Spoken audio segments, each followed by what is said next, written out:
Human genetics has a long history, starting with our early ancestors' curiosity about how certain characteristics were passed down through generations. But for virtually all of that history, the scientific foundation of the inquiry was weak at best. Charles Davenport's attempts to bolster his eugenics program by searching for the genetic basis of what he called feeble-mindedness scarcely rate as science. As a measure of just how slow the field was to develop, it's worth noting that for a long time the accepted figure for a fundamental genetic parameter defining our species was wrong. It was not until 1956, 3 years after the discovery of the double helix, that the number of human chromosomes was determined correctly to be 46, and not 48 as had been supposed without question since 1935. But the flood of knowledge let loose in the 20 years since RFLP linkage studies began has, with fantastic speed, created a fertile field from formerly barren ground. Having completed the sequencing of the human genome, we will likely soon find the genes underlying virtually all important genetic diseases. The question then becomes, what do we do with them? Chapter 12.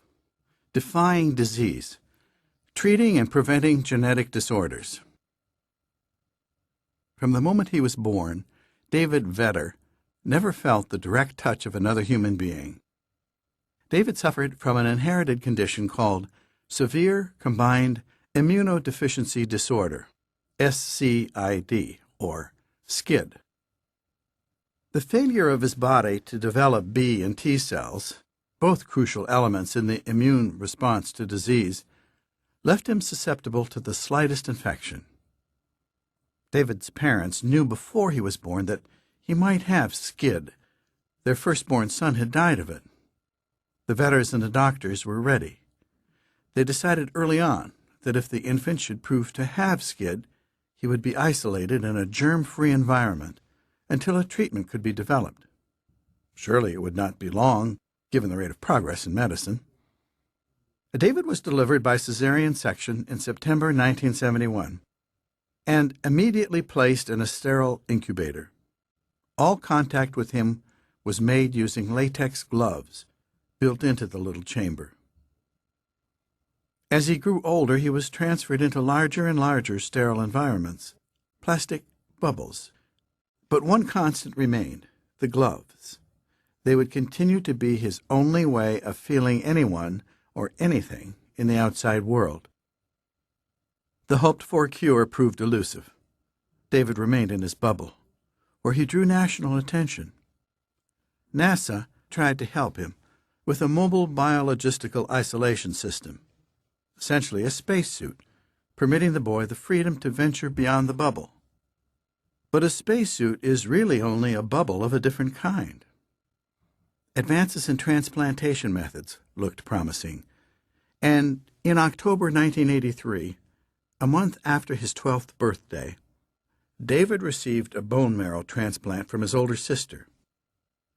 Unfortunately, her marrow proved to contain a virus that caused a pernicious lymphoma to develop in David's defenseless system. By February 1984, he had to forsake his bubble and be placed in intensive care. He died soon after, but at least in those final days he was able to experience at last the warmth of human touch. We can be thankful that SCID is rare, but genetic disorders are surprisingly common among children. In fact, about 2% of all babies are born with some kind of serious genetic abnormality. It's estimated that genes are directly responsible for 1/10 of admissions to children's hospitals, and indirectly implicated in about half. David Vetter's case is sadly representative of where our knowledge stands regarding most genetic diseases. We can understand what's wrong, and we can diagnose them, but there's relatively little we can do to treat, much less cure them. It is interesting to chart the image of SCID in popular culture. In the 70s, the condition inspired a made-for-television tearjerker called The Boy in the Plastic Bubble. By the 90s, the Bubble Boy had become a figure of fun in the sitcom Seinfeld. And in 2001, Disney released a tasteless film reimagining, as a series of goofy adventures, the life of a boy confined in a bubble on account of an unnamed but unmistakable condition. The Disney ending, the movie's bubble inhabitant, turns out to be healthy after all. This enduring powerlessness of science in the face of such a horrific illness must to some degree account for this trajectory from sentimentalism to farce. But the same powerlessness makes the diseases only harder to bear for the afflicted and their families, especially with diseases that cause a progressive and inexorable decline. A diagnosis is virtually a death sentence. In the absence of treatment, some would prefer not to know their awful fate, particularly if they have witnessed its ravages in loved ones. In the previous chapter, we met Nancy Wexler. With a 50% chance of developing Huntington disease, the scourge that had claimed her mother and uncles, Wexler worked so long and so hard at Lake Maracaibo and in genetics laboratories in the United States to track down the genetic culprit. But even though her extraordinary crusade resulted in isolating the gene and identifying the lethal mutations, a cure is still nowhere in sight. And although she has done so much to make a diagnostic genetic test available, Wexler herself has said that she will not be tested, at least not until a viable treatment seems near. She would prefer to live with a huge uncertainty than discover the truth in a 50-50 gamble.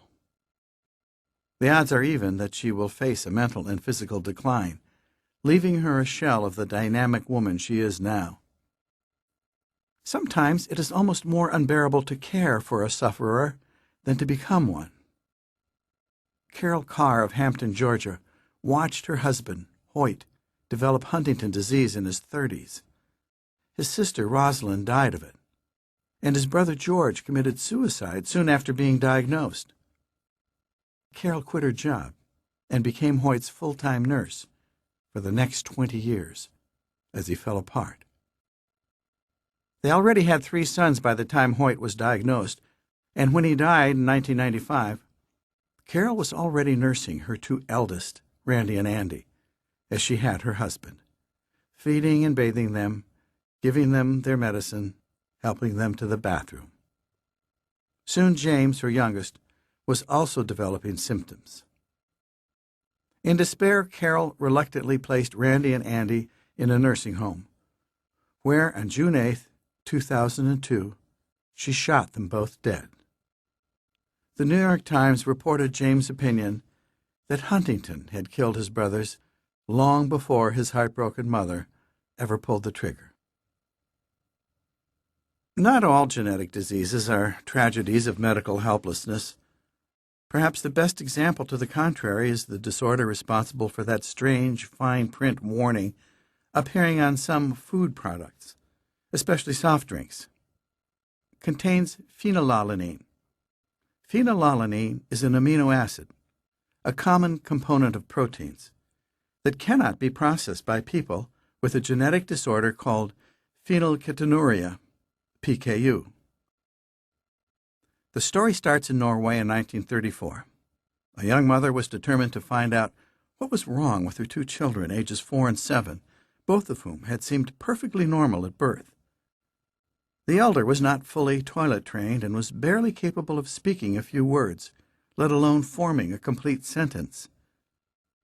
The case came to the attention of Asbjørn Føding, a biochemist and physician. After conducting a battery of tests, Føding found a biochemical abnormality he linked to their condition. They had too much phenylalanine in their urine. But he also learned that theirs was no isolated case. He discovered 34 others in 22 families across Norway and realized that he had stumbled across